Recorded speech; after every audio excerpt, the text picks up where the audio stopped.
మీరు కొత్తగా business start చేయాలనుకుంటున్నారా? మార్చ్ 16-17 హైటెక్స్ లో ఫ్రాన్సెస్ ఇండియా బిగ్గెస్ట్ ఫ్రో ఎక్స్పో. నమస్తే, నేను Keshav. Welcome to Suman TV. Telangana రాజకీయాలు ఎవరికి అంతు చిక్కని విధంగా మారిపోతున్నటువంటి పరిస్థితి, రోజుకో మలుపు తిరుగుతున్నటువంటి వైనం. ముఖ్యంగా అధికారం కోల్పోయినటువంటి బీఆర్ఎస్ పార్టీని టార్గెట్ చేస్తూ జాతీయ పార్టీలుగా ఉన్నటువంటి కాంగ్రెస్ అలానే బీజేపీ చేస్తున్నటువంటి రాజకీయం చివరికి ఆ పార్టీలో నేతలను మిగులుస్తుందా లేదా అనేటువంటి సందేహాలను కూడా లేవనెత్తున్నటువంటి పరిస్థితి. ఒకరి తర్వాత ఒకరు అటు బీజేపీలోకి ఇటు కాంగ్రెస్లోకి బీఆర్ఎస్ నుంచి వలసపోతున్నటువంటి పరిస్థితి. దానికి తగ్గట్టుగా రాజకీయ వాతావరణంలో కూడా అనూహ్యమైనటువంటి పరిణామాలు జరుగుతున్నాయి. బీజేపీలో టికెట్లు రాని అభ్యర్థుల్ని ఓరడించేందుకు నేరుగా సీఎం రేవంత్ రెడ్డి రంగంలో దిగడం, మహబూబ్ నగర్లో కీలకమైనటువంటి నేతగా ఉన్నటువంటి జితేందర్ రెడ్డి ఇంటికి వెళ్ళి పరామర్శించడం రాజకీయంగా ఒక దుమారం రేపినటువంటి అంశం. దీనికి భిన్నంగా మరో కోణంలో చూస్తే మాజీ మంత్రి మల్లారెడ్డి కథ చాలా విచిత్రంగా మారిపోతున్నటువంటి పరిస్థితి, రోజుకో మలుపు తిరుగుతున్నటువంటి వాతావరణం. మల్లారెడ్డి ఎప్పటికప్పుడు పార్టీ మారడం లేదు అని ప్రకటనలు ఇస్తున్నా కానీ పదే పదే ఈ ఊహాగానాలు ఎందుకు వస్తున్నాయి? కుటుంబంతో సహా కాంగ్రెస్ పెద్దలతో మల్లారెడ్డి వరుస భేటీలు ఎందుకు నిర్వహిస్తున్నారు? అవి ఒకసారి విశ్లేషించేటువంటి ప్రయత్నం చేద్దాం. తాజాగా జరిగినటువంటి పరిణామాల్లో మల్లారెడ్డికి సంబంధించినటువంటి ఆసక్తికరమైనటువంటి చర్చ జరుగుతుంది. ఆయన ఎవరు ఊహించని విధంగా ముఖ్యంగా కాంగ్రెస్ పార్టీలో ఉన్నటువంటి కీలక నేతలతో రోజుకో భేటీ నడుపుతున్నటువంటి పరిస్థితి ఉంది. మల్లారెడ్డి కాంగ్రెస్ లో కీలక నేతగా ఉన్నటువంటి కర్ణాటక డిప్యూటీ సీఎం డికే శివకుమార్తో మల్లారెడ్డి, ఆయన కుమారుడు, అలానే ఆయన కుమారుడు భద్రారెడ్డి, ఆయన అల్లుడు మరి రాజశేఖర్, వీళ్ళందరూ వరుసగా భేటీ అయినటువంటి పరిస్థితి ఉంది. ఎందుకు ఈ భేటీలు జరుగుతున్నాయి, ఎందుకు ఈ సమాలోచనలు జరుగుతున్నాయి అనేది ఇప్పుడు ఆసక్తికరంగా మారింది. అయితే గతంలో కూడా సేమ్ ఇదే పరిస్థితి జరిగింది.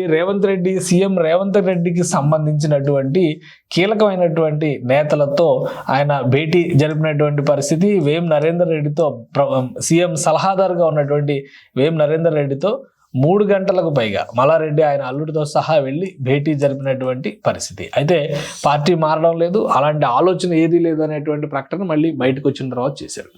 సో ఈ నేపథ్యంలో ప్రభుత్వ పక్షాన్ని చూస్తే కూడా కొన్ని చర్యలు, ఎందుకంటే మల్లారెడ్డికి సంబంధించినటువంటి కొన్ని కార్యాలయాల భవనాలు అలానే కళాశాలల భవనాలు ఆక్రమించినటువంటి భూముల్లో నిర్మించారనేది ప్రధానమైనటువంటి అభియోగం. ఇదే క్రమంలో రాష్ట్ర ప్రభుత్వం కానీ అలానే జిహెచ్ఎంసీ యంత్రాంగం కానీ చర్యలు తీసుకుంటున్నటువంటి పరిస్థితి. కొన్ని భవనాల కూల్చివేతలకు కూడా అంకురార్పణ జరిగింది. ఆ తర్వాత ఈ భేటీల పరంపర మరింత వేగవంతమైనటువంటి పరిస్థితి. తాజాగా డీకే శివకుమార్తో భేటీ అయిన తర్వాత మల్లారెడ్డి మరొక మారు తన క్లారిటీ ఇచ్చేటువంటి ప్రయత్నం చేశారు. ఎందుకంటే వేం నరేందర్ రెడ్డితో భేటీ అయిన తర్వాత ఆయన క్లియర్గా పార్టీ అధిష్టానం కూడా నిలదీసినటువంటి పరిస్థితి. అధిష్టానం నిలదీసిన తర్వాత ఆయన ఒక క్లారిటీ ఇచ్చారు. పార్టీ మారే ఆలోచన ఎట్టి పరిస్థితుల్లో చేయడం లేదు, తన కుటుంబం పార్టీతోనే ఉంటుంది అన్నటువంటి పరిస్థితి. ఇప్పుడు శివకుమార్తో భేటీ అనంతరం కూడా అలాంటి సందేహాలు వచ్చిన నేపథ్యంలో మరొక ప్రకటన మల్లారెడ్డి రిలీజ్ చేశారు. ఆ ప్రకటన సారాంశం ఏంటంటే, తాను పార్టీ ఎట్టి పరిస్థితుల్లో మారడం లేదని, తాను కానీ తన కుటుంబ సభ్యులు కానీ ఇతర పార్టీల గుర్తులో లోక్సభ ఎన్నికల్లో ఎట్టి పరిస్థితుల్లో బరిలోకి దిగబోమంటూ కూడా ఒక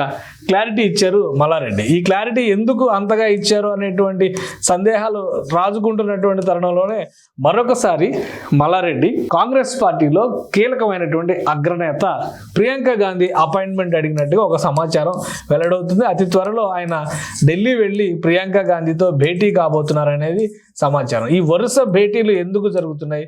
ముఖ్యంగా మల్లారెడ్డి ఆస్తులపైన ప్రభుత్వ యంత్రాంగం గురిపెట్టిందా? ఆక్రమణలకు సంబంధించినటువంటి భూముల్ని సరిచేసేటువంటి క్రమంలోనే మల్లారెడ్డి వరుస భేటీలు నిర్వహిస్తున్నారా? రాజకీయ ప్రాధాన్యం లేనప్పటికీ కూడా ఇంకొక ఆసక్తికరమైనటువంటి విషయం ఏంటంటే, శివకుమార్ తనకు ఎప్పటి నుంచో స్నేహితుడు అనేటువంటి మాటను మల్లారెడ్డి ప్రస్తావిస్తున్నారు. ఇంతకాలం తన రాజకీయ జీవితంలో ఎప్పుడు కూడా ప్రస్తావించినటువంటి అంశాలను కూడా ఆయన ప్రజలతో పంచుకునేటువంటి ప్రయత్నం చేస్తున్నారు. ఇప్పుడు ప్రియాంక గాంధీ అపాయింట్మెంట్ ఎందుకు అడిగినట్టు అనేటువంటి ప్రశ్న కూడా ఆసక్తికరంగా మారుతుంది. ఒకవైపు పార్టీ అధిష్టానం అడుగుతున్నటువంటి ప్రశ్నలకి క్లారిటీ ఇస్తూనే అలానే లోక్సభ బరిలో దిగమంటే కూడా ఆయన దిగననేటువంటి అనాసక్తిని ప్రదర్శించినటువంటి పరిస్థితి ఉంది. కానీ కాంగ్రెస్ పార్టీ పెద్దలతో మాత్రం వరుసగా భేటీలు నిర్వహిస్తున్నారు. సో ఫైనల్గా మల్లారెడ్డి కథ ఏ విధంగా ముగుస్తుంది? ఎందుకంటే బీఆర్ఎస్ పార్టీలో వరుస పెట్టి మాజీ ఎమ్మెల్యేలు, మాజీ మంత్రులు, అలానే మాజీ ఎంపీలు, తాజా మాజీలు కూడా అటు బీజేపీలోకి ఇటు కాంగ్రెస్లోకి దూకుతున్నటువంటి వాతావరణం ఉంది. కాబట్టి మల్లారెడ్డి కథ ఎక్కడ ముగుస్తుందో అనేటువంటి సందేహం సగటు బీఆర్ఎస్ కార్యకర్తలను కూడా తొలిచివేస్తున్నటువంటి పరిస్థితి.